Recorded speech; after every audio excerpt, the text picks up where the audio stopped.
உன் கையில இருக்கும் ஒரு பிடிச்சபடி மண்ணு வேணும்னு சொன்னேன். சாமி, இந்த மண்ணை தான் 3 தங்கச்சி இருக்காக எனக்கு. இந்த 3 தங்கச்சி திருமணம் முடிக்க வேண்டும் என்றால் இந்த ஒரு பிடிச்சபடி மண்ணை வச்சுதான் நான் திருமணம் முடிச்சு கொடுக்கணும். அப்படி வேணும்னால் இந்த மண்ணு வேணுமென்றால் என் தங்கச்சியை 3 பேரும் நீங்க திருமணம் முடிச்சுக்கிறீங்களான்னு கேட்க, யார் யார் என்று கேட்க, கங்கை, காவேரி, துளசி என்ற 3 தங்கச்சிமார்கள் எனக்கு இருக்கிறாங்க. என் பாட்டேன் சொன்ன வார்த்தை கங்கை, காவேரி, துளசி என்ற 3 தங்கச்சியை திருமணம் முடிக்கணும். இந்த ஒரு பிடிச்ச மண்ணதை நீங்க 3 பேரும் திருமணம் முடிச்சுக்கிறோம்னா இந்த மண்ணை தர்றீன்னு சொல்ல, சரி அப்படியே ஆகட்டும்னு சொல்லி தங்கைகள் 3 பேரையும் கூட்டிக்கிட்டு என் பாட்டனையும் கூட்டிக்கிட்டு மகாவிஷ்ணு மேலே வந்துட்டார். வந்து மகாவிஷ்ணு வந்து அந்த மண்ணை வந்து ஒரு பிடிச்சோடைய மண்ணை சிவபெருமானிடம் கொடுக்க, சிவபெருமான் அந்த மண்ணை வாங்கி உள்ளாங்கையில வைத்து சுழற்றி விட்டு எறிந்தாரா. அப்பொழுதுதான் உருண்டையா உளுந்த இடத்துல மலையாகவும் சமமா உளுந்த இடத்துல தரையாகவும் மண்ணு பத்தாம 4 கடவும் பள்ளமா போய் விழுந்தது. இன்னைக்கு 4 கடவும் கடல் போய் இறங்கி தண்ணியா கிடக்குது. ஆமா, 4 கடவுமே கடல் இறங்கின காரணம். அப்ப அந்த கல்லா இருந்தது ஊரம் மலையாவும், மண்ணா இருந்தது ஊரம் தரையாவும், எதுவுமே இல்லாம தண்ணியா கிடக்குது. தண்ணியா கிடக்குது பள்ளம் பள்ளமா. அதுதான் இன்னைக்கு அந்த ஓரமா கிடக்குறாங்க கடல். அப்ப இப்ப சாச்சா குமிஞ்சு போயிருந்தது அதே மலை குட்டான குமிஞ்சிருந்தது மலை. ஆமா, சரி, பரவாயில்ல, இப்ப ஒத்துக்கிறோம். அப்புறம் மரம், செடி, கொடிகள், உயிரினங்கள், பறவைகள் அத்தனையும் உற்பத்தி பண்ணாங்க. அதனாலதான் எங்களுடைய மண்ணு தான் இந்த மலையை உற்பத்தி பண்ணது. இந்த மண்ணு முதல். ஆமா, அதனாலதான் எங்களுக்கு முதல் மரியாதை. 2வது உங்களுக்கு இந்த ஊர்ல காடு இருக்கா? இங்கெல்லாம் காடு கிடையாது. ஊர்ல காடு வாங்கி விட்டுருக்கோம்ல. 8 மணிக்கு சாப்பிட்டு எங்களுக்கு இந்த காடு இருக்கு. சத்தியமா இருந்தா இந்த பெருமாள் போதும் எனக்கு இங்க சொந்தமான காடு இருக்கு.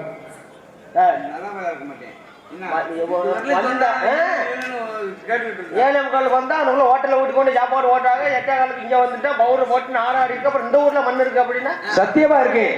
காடு இருக்கு. இந்த பெருமாள் போதும் எனக்கு சொந்தமான காடு இருக்கு. உங்க காட்டுக்கெல்லாம் பட்டா இருக்கா? பத்திரமா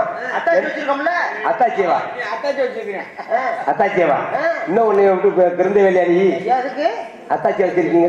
எங்க பாட்டியா வச்சிருந்தாரு, அப்புறம் எங்க அப்பிச்சி வச்சிருந்தாரு, அப்புறம் எங்க அப்பா வச்சிருந்தாரு, அப்புறம் எங்க அண்ணன் வச்சிருந்தாரு. இப்ப எந்த அத்தாச்சியை நான் சொல்றேன்? பாட்டையை வச்சிருக்கிற அத்தாச்சியை அப்பா வச்சிருந்தாரா? அப்பா வச்சிருந்த அத்தாச்சியை நீ வச்சிருக்கிறியா? குடும்பம் அத்தாச்சி உங்க பரம்பரையா அத்தாச்சி வச்சிருக்க குடும்பமா? ஆமாங்க. மதுரை போய் வச்சுக்குவாங்க. மதுரை இல்லையா, அண்ணன் போட்டாச்சியாவா? ஐயோ, அந்த அத்தாச்சி இல்லைங்க, இடத்தோட அத்தாச்சி. அப்படி சொல்றேன். ஓஹோ, என்கிட்ட இருந்தா ஏன் பட்டா, உங்ககிட்ட இருந்தா ஊம்பட்டா. அந்த வேலையும் செஞ்சுக்கலாம். ஆமா, இந்த ஊர்ல காட்டுக்கு எங்க காட்டுக்கு காலையில வேலைக்கு வந்தா 3 மணிக்கு போயிருவாங்க. அப்படியா? 500 ரூபா சம்பளம் கொடுக்கணும். சம்பளம் உங்க காட்டுக்கு பட்டா இருக்குது. பேப்பர் பத்திரம் மட்டும் பதிஞ்சு கொடுத்துருக்காங்க.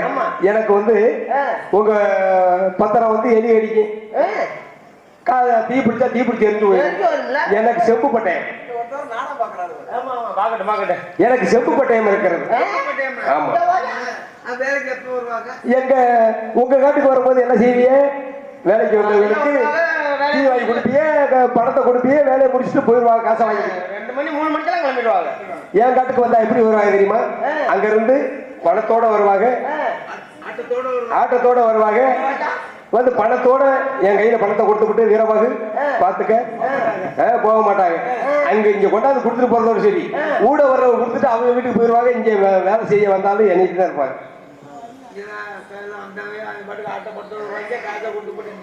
போக மாட்டாங்கன்னு சொல்றேன். அதான் சுடுகாடு. சுடுகாடம்ல என்னமா காட்டு நினைச்சிட்டு இருக்கு? சுடுகாட்டை பணத்தை தானே. ஆமா, அது எனக்கு வருமானம், அது எனக்கு காடு. எளவு சொல்லி போயிடும். யாரு நானா? நெசமாலுமே வா. உண்மையில உண்மை எப்படியா? நல்ல இந்த எல்லாத்தையும் கேட்டுக்க உட்காந்துருக்காங்க பாரு ஆத்தமா இருக்க. உண்மையதான் சொல்றேன். சத்தியமா நானும் அளவு சொல்லி போய, சொல்லி போய நீங்க அளவு சொல்லி நீங்க இளவு சொன்னாத்தே உங்க அபிச்சு செத்து போயிடுறாரு. ஆமா நீ வந்து என்னிட்ட சொன்னாத்தானே நீ வீரபாகு அபிச்சு செத்து போயிட்டாரு போய் சொல்லிட்டு வான்னு சொல்லி நீ சொன்னாத்தானே எனக்கு தெரியும். ஆமா நீதான் எனக்கு சொல்லிப்பேன். போய் சொல்லிட்டு வா. இது நமக்கு தேவையாடா? கடைசியா நம்மள இளவு சொல்லி பையன் சொல்லிவிட்டான். நீயே செத்து போன இருக்குது. ஆமா ஆமா அப்படி கேளு. இப்ப உண்மைதே உண்மைதே. ஆமா ஆமா ஆமா ஆமா. அப்ப நூல் யாரு வாங்குறேன் இப்படி போயிருமா? ஆமா நூலு யார் வாங்குறேன்னா நம்ம செட்டியார் வீட்டுல முத்துமாணிக்க செட்டியார். இப்ப நீங்க எதுவும் யார்கிட்ட வாங்கிக்கிட்டு கருப்பாய்க்கிட்டேன். அப்ப நீங்க அங்க போங்க. அப்படியா? அப்ப செட்டியார் வீட்டுக்கு செல்லுவோம். போய் ஆமா. எப்படின்னா நான் முத்தமாகிட்ட நூல் வியாபாரம் வாங்குவேன். இப்படி ஒரே ஒரு வீதியில ஒரு ரவுண்ட் வந்தானாக்க வியாபாரம் வைக்கப்படுவேன். ஆமா நல்ல வியாபாரம் இருக்கிறது. அங்கேயே எங்களுக்கு வாங்கி கொடுங்க. சரி நாமும் சேர்த்து நான் 4-5 டீப்பு வந்திருக்கிறேன் இங்க. என்ன ஆனா வீதி எந்த பக்கம் இருக்குன்னு எனக்கு தெரியாது. ஆனா நீ வந்திருப்ப உனக்கு தெரியும். பகலைக்காக நீ பாத்திருப்ப இந்த பக்கம். அங்க சித்தி நீ இந்த வீதியில போ நான் இந்த வீதியில போறேன். ஆளுக்கு ஒரு வீதியா போய் வியாபாரத்தை பார்த்து வந்துருவோம். எங்க வந்து சந்திக்கிறது? ஆனாவா நமக்கு முன்னாடி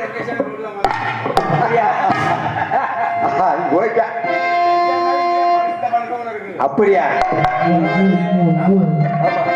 செட்டியார் வீட்டுக்கு செல்வோமா? செட்டியாரு வீடு தேடிய செட்டியாரு வீடு தேடிய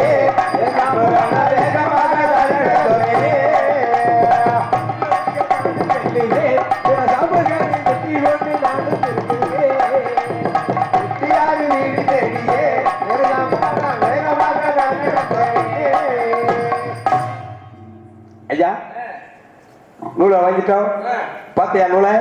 என்னென்ன கலர் உங்களுக்கு பிடிக்கும்?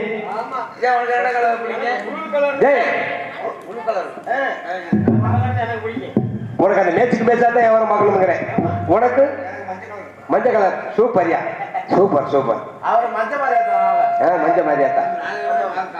ஆமா ஆமா ஆமா பரவாயில்ல. சரி அவங்களுக்கு மனசுக்கு பிடிச்ச நூலை எடுங்க. நூல் சும்மா வச்சா தெரியுமா? நூலுடைய கூப்பிட்டு வைக்கணும். அதோடைய கலரையும் சொல்லுவீங்க. நூலுதான் கலையோ அம்மா மாதிரி நூலுதான் கலையோ நூலுதான் கலையோ அம்மா மாதிரி நூலுதான் கலையோ நூலு பாக்குடனே நூலு பாக்குடனே நூலுதான் கலையோ அம்மா மாதிரி நூலுதான் கலையோ நூலுதான் கலையோ அம்மா மாதிரி நூலுதான் கலையோ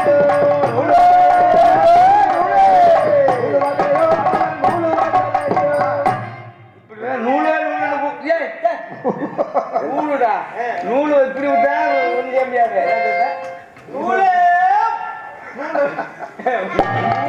என்ன ஆனா இப்ப வாய்க்கிற பிள்ளைதான் பிழைக்க முடியும். ஆமா அக்கா மாதிரி அண்ணே மாதிரி எல்லாத்தையும் கூப்பிட்டு வியாபாரம் பண்ணுங்க. ஆமா ஐயா மாதிரி அக்கா மாதிரி பாருங்க.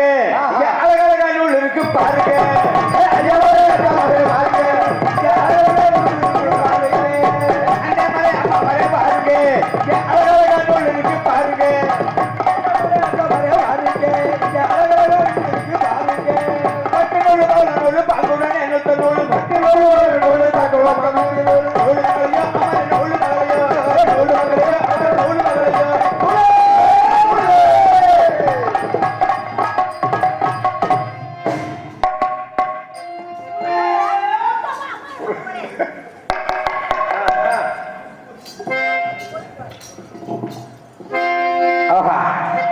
பரவாயில்லை.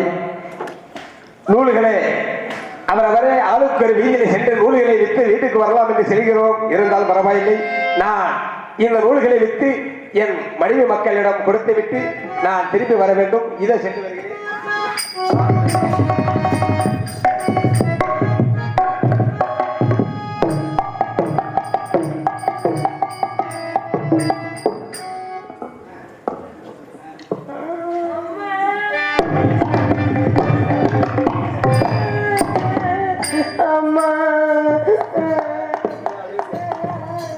அம்மா சச்சு போயவா?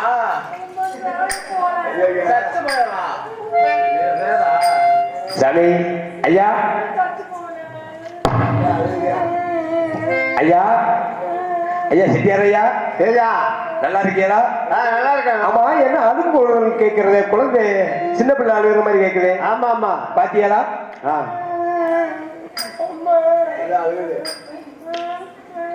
என்ன எது குரலாகப்பட்டது முத்தமா குரல் மாதிரி கேட்கறது? ஆமா ஆமா நம்ம முத்தமாலையில முத்தமா சுத்தமா எப்பவுமே அழுகாதே, சிரித்த முகமும் சீனியமாக இருக்க வேண்டிய பெண். ஆமா இன்னைக்கு அழுக வேண்டிய காரணம் என்னன்னு தெரியவில்லையே. முத்தமா எதற்காக அழுகின்றாய்?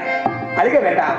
தேன்மொழி மாதே நீ தெலுங்கி பொண்ணு முத்தாலே வீணாண்ட கோபத்தால வெளியேறி வந்தாயா. தேன்மொழி மாதே நீ தெலுங்கு பொண்ணு முத்தாலே வீணாண்ட கோபத்தால வெளியேறி வந்தாயா.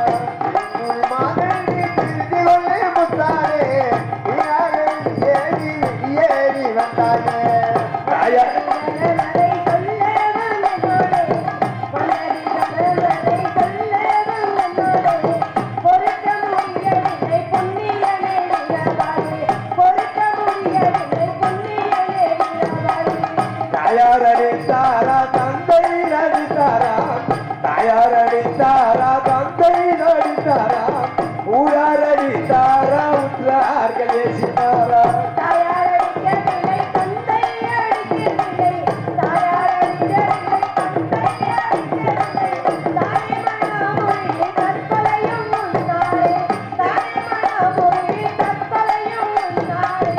என்ன நடந்தனம்மா என்னிடத்தில் சொல்லு சொல்லி, எது நடந்தனம்மா அண்ணனிடத்தில் சொல்லு சொல்லி.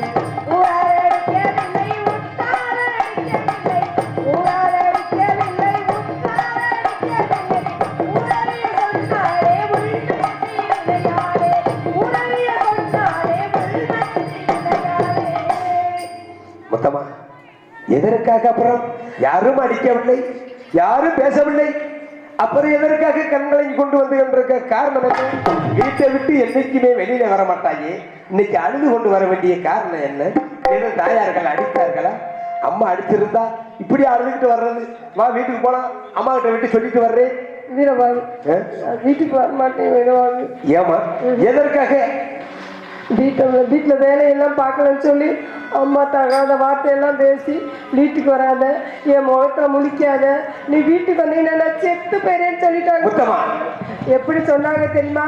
முத்தமா 10 மாதம் சுமக்காத தாயாரே கேட்டாரே. 10 மாதம் சுமக்காத தாயாரே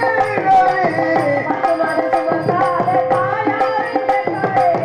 உன்னை குறித்த ஊரையே சொன்னாரே.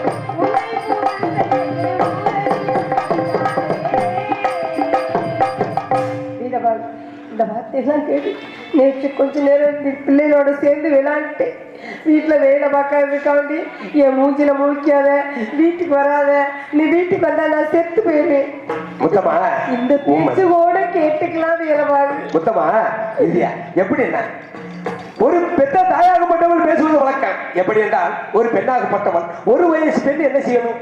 காலையில் எந்திரிக்கணும், வாசல் பெருக்கணும், கோலம் போடணும், வீடு வாசலை சுத்தம் பண்ணணும், தண்ணி எடுக்கணும், பாத்திரம் வளர்க்கணும், உலை வைக்கணும், சமைக்கணும். சமைச்சு வச்சுவிட்டு ஒரு பெண்ணரை செய்யப்பட்டவள் தாய்மார்களுக்கு சாப்பாடுகளை போட்டுவிட்டு அப்புறம் விளையாட செல்லலாம். அது எந்த தாயுமே பேச மாட்டாங்க. நீ எதுவும் வேலைகளை செஞ்சிருக்க மாட்டே, அதற்காக தாய் ஏமா ஒரு வயசு பெண்ணாகப்பட்டவள் இப்படி உட்கார்ந்துருந்தா என்னத்துக்காக எங்கம்மா போனேன்னு சொல்லி பேசுவது வழக்கம் தானே. இது ஒரு சண்டையா? வா போலாமா? வீரபாகு அது மட்டும் இல்ல வீரபாகு, அதுக்காண்டி என்ன சொன்னா தெரியுமா என் தாய்? வேற என்ன சொன்னாங்க? வீரபாகு புருஷன் எந்த நூலடி எடுத்து கொடுப்ப? நீ பெற்காத பிள்ளை தானே, பெத்த பிள்ளை எந்த அப்படி இருப்பியா? நீ வளர்த்து எடுத்த பிள்ளை தானே. என் மூச்சில முடிக்காதடி, என் வீட்டுக்கு வராதடி. நீ வீட்டுக்கு வந்தேன்னா நான் செத்தே போயிடுவேன்னு சொல்லிட்டாங்க வீரபாகு. இப்ப நான் வீட்டுக்கு போனா அம்மா இறந்துட்டானா நான் எப்படி அந்த பேச்ச நான் எப்படி காதல கேட்டு? அதனால நான் வீட்டுக்கு வர மாட்டேன் வீரபாகு. முத்தமா இருந்தாலும் பரவாயில்லை, அம்மா கோபத்தில் ஏதாவது பேசியிருக்கலாம். உன் பிரிச்சை வீரமகன் கூட கோபமா கூட பேசியிருக்கலாம். அது எந்த தாயாரும் ஒரு கோபத்துல பேசுவது வழக்கம். இதை ஒரு பெருசா எடுக்க வேண்டாம் கண்ணு. வா போலாம், வா அம்மாவிட சொல்லி விட்டுட்டு வருகிறேன். நான் செத்தாலும் செய்வேன் வீரபாகு, நான் வீட்டுக்கு வரமாட்டேன் வீரபாகு. அப்படின்னா உனக்கு சொந்த பந்தக்காரவங்க யாராவது இருந்தா சொல், அங்க ஓடி கொண்டு உன்னை விட்டுட்டு வருகிறேன். அப்படி சொந்த பந்த வீட்டுக்கு போனா அவங்கள அம்மா திட்டுவாங்களே, அதனால நான் எங்கேயும் போகல, நான் செத்து போயிடுறேன் வீரபாகு. முத்தம்மா, எதற்கு நீ சாக வேண்டாம்? அண்ணன் வீரமகன் நான் இருக்கின்ற பொழுது எதற்காக சாக வேண்டாம்? சின்ன தங்கம் என் செல்ல தங்கையே கண்ணு கலங்குது, எண்ணிக்கொண்டு இந்த அள்ளி கண்டு மனம் வெண்ணி வருது. சின்ன தங்கம் என் செல்ல தங்கையே கண்ணு கலங்குது, எண்ணிக்கொண்டு இந்த அள்ளி கண்டு மனம் வெண்ணி வருது. நீ வரும் மனிதத்தின் கோவிலடி சிறுதுன்பம் என்றால் எத்தனை காயமடி. சின்ன தங்கம் செல்ல தங்கையே கண்டு கலங்குது.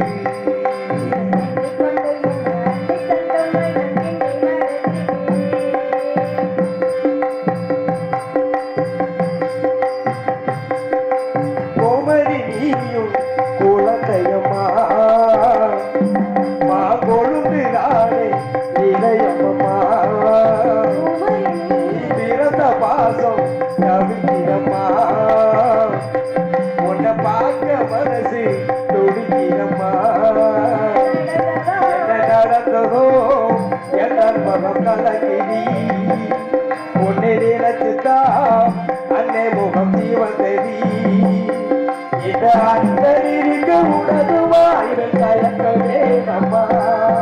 சின்ன தங்கம் எல்லாம் தங்கமே கண்டு கலந்து எண்ணிக்கொண்டு இந்த கண்டு தங்கமானோ வருது.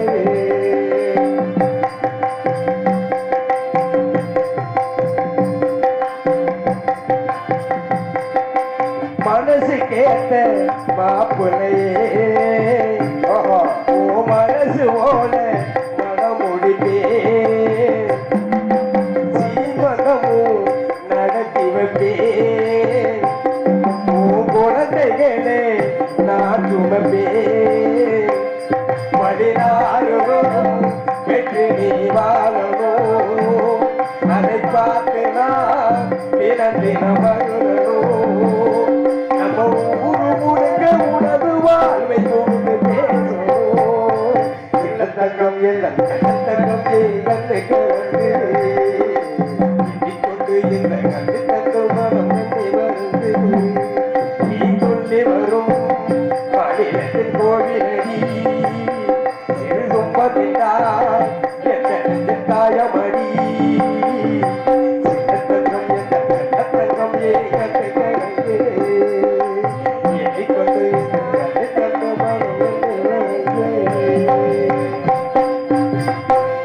கண்ணே சுத்தமா அண்ணன் இருக்கின்ற பொழுது மனம் கலக்க வேண்டாம். இருந்தாலும் பரவாயில்லை, எனக்கு ஏற்கனவே 4 பெண் குழந்தை இருக்கிறது முத்தமா. அண்ணா உண்மைதான், உனக்கு திருமணமாகி 4 குழந்தைகள். உண்மைதான், உண்மைதான். அப்புறம் என்ன, 4 குழந்தை இருக்காங்கல்ல, 4 குழந்தையோட 5ஆவது குழந்தைய நீ பாத்துக்கலாம்ல. முத்தமா, தாங்கள் சொல்வது ஆசையாகத்தான் இருக்கிறது. ஏன்னா பெண் குழந்தையை பெற்றவன் யாரா இருந்தாலும் வீட்டுக்கு போக மனசு வராது. இருந்தாலும் எனக்கு ஒரு சின்ன சங்கடம் இருக்கிறது முத்தமா. 4 பெண் குழந்தையில மட்டுமல்ல, ஒன்னையோட 5 குழந்தைகளை வச்சு நான் சீராட்டி வளர்க்கிறவன் ஆசை இருக்கிறது முத்தமா. இருந்தாலும் நீ அளவோட சாப்பிட்டாலும் அமிர்தமான சாப்பிடக்கூடிய செட்டியார் இனத்தை சேர்ந்த பெண் நீ. நான் சாதாரண குடிமகன், தோட்டி மகன். வீடு வீடாக சென்று கம்மங்களி, சோளக்களி, நெல்லுச்சோறு, என்ன சாமச்சோறு, வராஞ்சோறு, அத்தனை சோறுகளையும் ஒன்றாக வாங்கி வருவேன். அதை ஒன்றாக வைத்து என் குழந்தைக்கு நானும் மூஞ்சி கழுவாமை, கைகால் கழுவாமை, மூக்க வடித்து சளியோட சாப்பிட்டுக் கொண்டிருப்பார்கள் ஒன்னாக. அதை நீ பார்த்தாலே சாப்பிட மாட்டாய் முத்தமா. அப்படி இருக்கிறத நினைக்கின்ற பொழுது வேதனையாக இருக்கிறது முத்தமா. அது கூட விடு, இன்னும் ஒரே ஒரு சங்கடம். என் மனைவி அலங்காரியிட்ட செய்தியை உண்மைதான். எங்க ஊர்ல பெண்கள் எல்லாம் என் மனைவி குடத்தை எடுத்து வந்தாலே தனியா ஓடி ஒதுங்கிக்கிறவாங்க.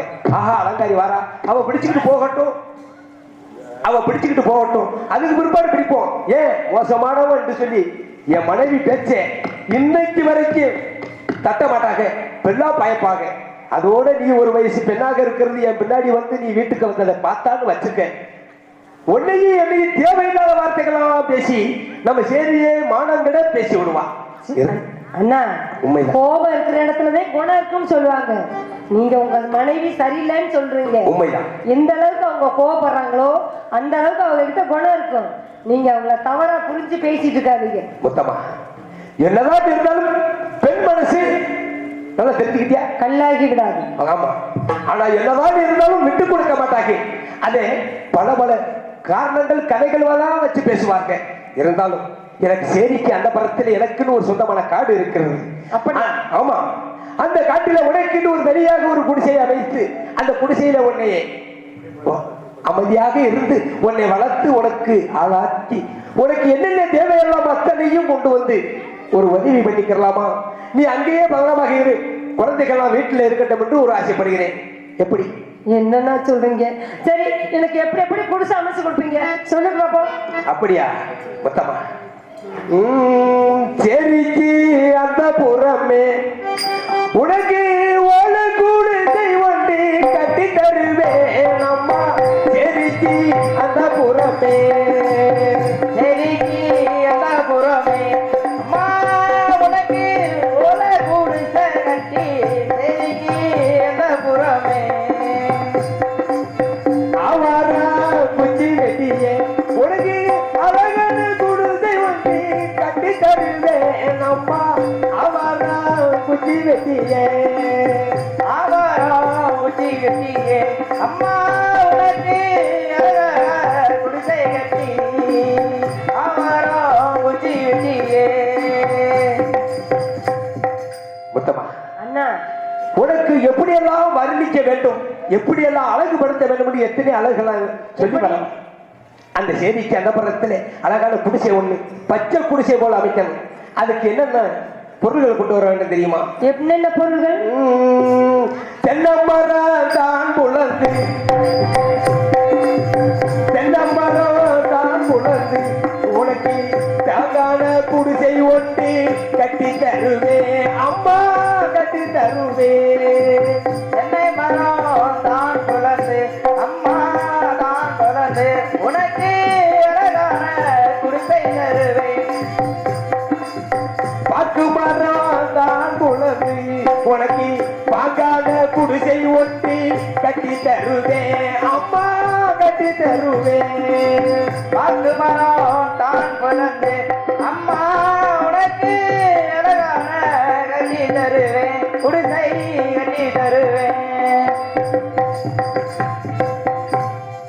முத்தமா அண்ணா. என்ன மரம் தான் புலந்து அப்படியே தேவர் ஒரு சிலை போல் வடிவமளித்து பாக்கு மரம் தான் புலந்து அங்க பாங்கான குடிசைகள் அமைத்து அந்த குடிசையிலே எப்படி என்ன மாவில்லா தோரணமா, மாவில்லா தோரணமா உனக்கு மந்தையெல்லாம் மக்கள் விட்டு போட்டு தருவேன் அம்மா, போட்டு தருவேன்.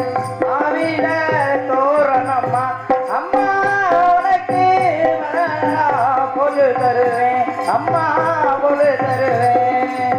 வெப்பிலை தோரணமும் உனக்கு விதவிதமா கட்டி நானும் போட்டு வருவேன் அம்மா, போட்டு வருவேன். வேப்பிலை தோரணமா அம்மா உனக்கு விதவிதமா கட்டி தருவேன் அம்மா, கட்டி தருவேன்.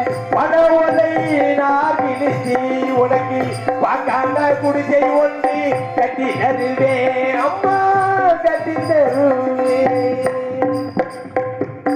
மொத்தமா அது மட்டுமில்லை, அவரங்குச்சிகள் தாவரங்கள் அமைத்து அத்தனையில் வேப்பங்குச்சிகள் அங்க விதவிதமாக அமைச்சு உனக்கு இந்த மணிமண்டக மாளிகைய பச்சை குடிசைகளை அமைத்து அந்த பச்சை குடிசையில உடைய பதனமாக அமைச்சு பார்க்கணும்னு அழகு பார்க்கிறேன். முத்தமா வேற உனக்கு என்ன வேண்டும்? அண்ணா, முத்தமா அண்ணா, வீட்டை விட்டு 3 நாள் ஆயிடுச்சு வீட்டை விட்டு வந்து. ஆஹா, அதனால எனக்கு பசிக்குதுண்ணா. முத்தமா என்னடா சொல்லுகிறாய்? ஒரு தங்கச்சி பசிக்குது என்ற பொழுது ஒரு அண்ணனாகப்பட்டவன் மனசு இருக்குமா? முத்தமா முன்பாக எனக்கு என்ன வேணும் தெரியுமா? என்னென்ன வேணும்? காதோட கருகமணி காதோலை கருகமணி இதை பிடித்து ஒட்டிக்கானும் இதை பிடித்து ஒட்டிக்கானும் காதோலை கருகமணி காதோலை கருகமணி காது கோணத்திலும் கொண்டு வருவே அம்மா கொண்டு வருவே நெக்கு சுட்டி வேண்டுமண்ணா அண்ணா நெக்கு சுட்டி வேண்டுமண்ணா நீல மாலை வேண்டுமண்ணா நீல மாலை வேண்டுமண்ணா நெக்கு சுட்டி வேண்டுமண்ணா நெத்தி சுட்டி தான் எடுத்து உனக்கு நிறமே கொலுசு ஒன்றை வாங்கி வருவேன் அம்மா வாங்கி வருவேன் காதோலை கருகமணி அண்ணா காதோலை கருகமணி கால் கொடிசு வேண்டும் அண்ணா கால் கொடிசு வேண்டும் அண்ணா காதோலை கருகமணி காதோலை கருகமணி உனக்கு காலு கோழுதல்களும் வாங்கி வருவே தங்க வாங்கி வருவே அண்ணா இப்படி அனைத்தும் எனக்கு வாங்கி வர வேண்டும் முத்தமா பிறகு என்ன செய்வது தெரியுமா உனக்கு என்னென்ன வேணுமோ இன்னும் என்னென்ன வேணும் என்றாலும் கேள் இது அண்ணன் வாங்கி வருகிறேன் நான் கேட்கறதுக்கு இன்னும் நேரம் இருக்கு ஆ. இப்ப வந்து எனக்கு பசிக்குது ஆ. அதனால ஆ. எனக்கு சாப்பாடு வேணும் அண்ணா அப்படியா ம். தங்கமே உன் பசிய வந்ததற்காக அண்ணன் இதோ ஒரு வழியில் எடுத்து வருகிறேன் என்ன சாப்பாடு வேணும்னு கேட்டியா நீ என்னென்ன சாப்பாடு வேணும் பால் இருக்கு பழம் இருக்கு உனக்கு என்னென்ன வேணும் எனக்கு பாலும் வேண்டாம் பழமும் வேண்டாம் ஓஹோ தங்கு குழம்பா எனக்கு கம்மங்கூடு கருவாட்டு குழம்பு தான் வேணும் அண்ணா. அப்படியா? ஆமா பார்த்தாயா நம்ம வருகின்ற போது கருவாடா வியாபாரம் பார்த்துக்கிட்டு இருந்தாங்க பாத்தியா பார்க்க எனக்கு ஞாபகம் வந்துருச்சு ஆ? நமக்கு பிடிச்சது இங்க வைக்கிறாங்கன்னு சொல்லி எனக்கு ஞாபகம் வந்துருச்சு உண்மைதான் கம்மங்கலியும் கருவாட்டு குழம்பும் ஆமா வேணும் இது அப்படியே கொண்டு வருகிறேன் முத்தமா அது மட்டும் இல்லைண்ணா என்ன வேணும் வேற எனக்கு என்ன